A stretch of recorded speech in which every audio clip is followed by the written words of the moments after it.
Hi, I'm Donna Williams. I want to talk a little bit about dissociation and emotional investment because when you have different selves, each one has their own perspective, their own sense of their own history, their own beliefs about themselves, their own cohesive identity.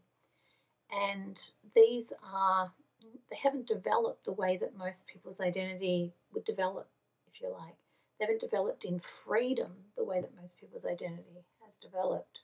So a lot of their identity revolves around the necessity to block out and almost make impossible the abuse that happened to another part of the self or that happened to itself. So, for example, one of my selves, Willie, identified as male and came to believe that it was the product of a reincarnation and therefore had never been through, the type of abuse that it had been through. And yet it was having a whole lot of stuff going on which would almost force it to acknowledge, but it would use this defense, if you like, this belief about itself to block taking that personally, to block feeling that personally. And the ultimately to realize that you have this belief that's got to fall away. And the belief that had to fall away was that Willie had never been male, that Willie was always female and had developed an extreme phobia of being female and could at that point remember when that happened. And that really changed things because by that time, that part of me had been identified as male for 44 years. And so it was a real long, hard struggle to then just look at the world and look at itself and look at its history and say, wow, this is all turned around. I mean, some people go through this and then they, maybe they're straight and they realize they're gay or something. Well, it's kind of like that. And you could say, well, okay, this part of the identity, which identified as male, had to realize that it was female in order to fully embrace and accept the abuse that it had endured and its role in managing all memories of that particular part of abuse. There was another of the selves, which is Carol. Carol's identity is very much the girl and rests on the belief that she's lucky. So she's kind of a Pollyanna, eternal optimist, lucky girl, the lucky girl. Couldn't have happened to her because she's a lucky girl. And this was reinforced a lot in the family growing up. What a lucky girl, what a lucky girl, what a lucky girl. She's so pretty, what a lucky girl. She can dance, what a lucky girl. Look at the chandeliers, what a lucky girl. And so she would hold on to that. And so she was absolutely challenged with the abuse that had happened to the other parts of her, the two that she'd split off into, which was Anne and Auntie Donna, because those parts had experienced things that absolutely defined that there's no way this was a lucky girl. And her psyche couldn't stand that until our lives were in a safe place where it was safe enough to not be the lucky girl, to acknowledge that reality at its greatest depths. And then there was a part which is Anne. And Anne always believed that,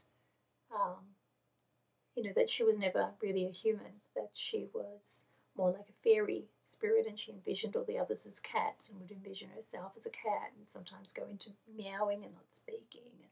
So she'd done the selective mutism thing, and she'd, because another part, which was Willie, so logical that unless the memories are absolute crystal clear, completely, detailed, totally conscious, they couldn't possibly be true. And so without that other part being open-minded to physical memories, to emotional memories, to spatial memories, to sensory memories that were not necessarily fully conscious, it couldn't acknowledge and since the abuse that happened to Anne.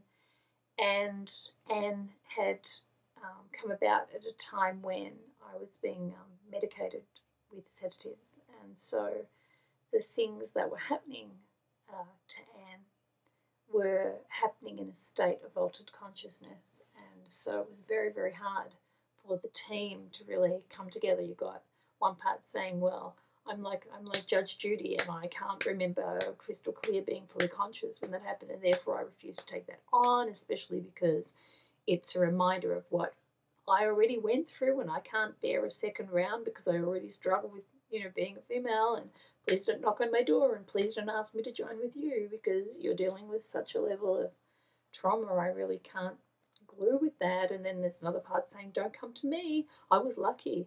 You'll really blow that identity apart. You are really going to challenge that to a point where I feel I'll crack up and that I have nothing because I will not have been the lucky girl.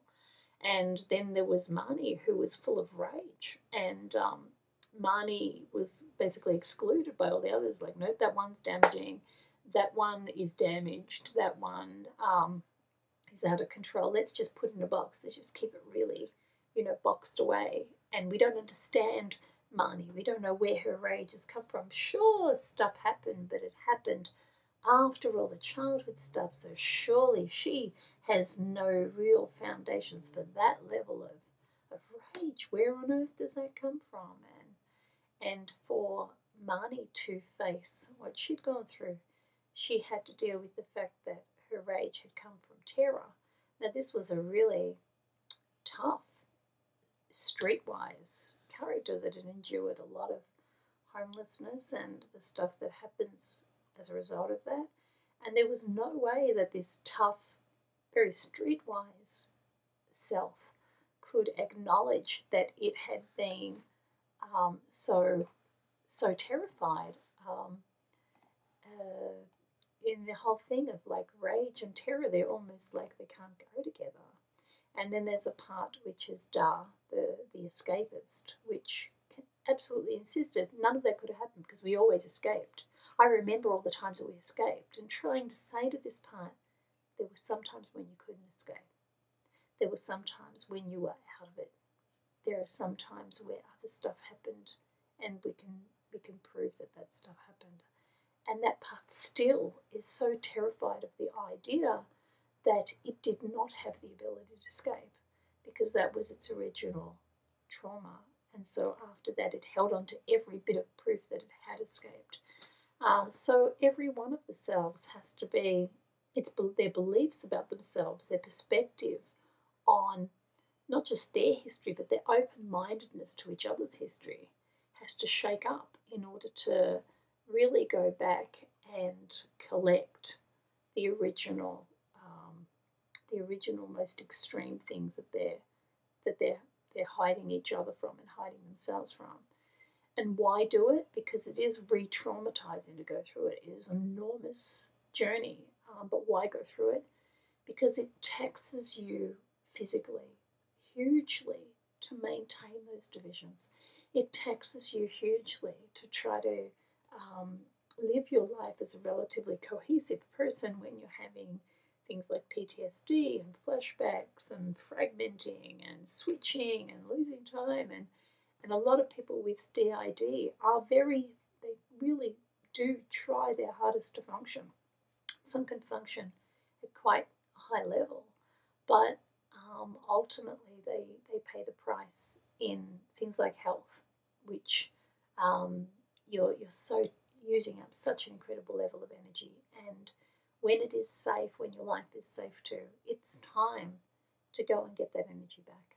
And so I hope that gives a little bit of insight into the experience of the process of undoing the disintegration, and that process is called integration. I don't feel that any of my selves become less for it, but they certainly have to lose the illusions that have given them security and glued so much together for them. But the important thing is that as a team, that they feel supported. So befriending your team is a really important place to start. Befriend your team no matter what. you.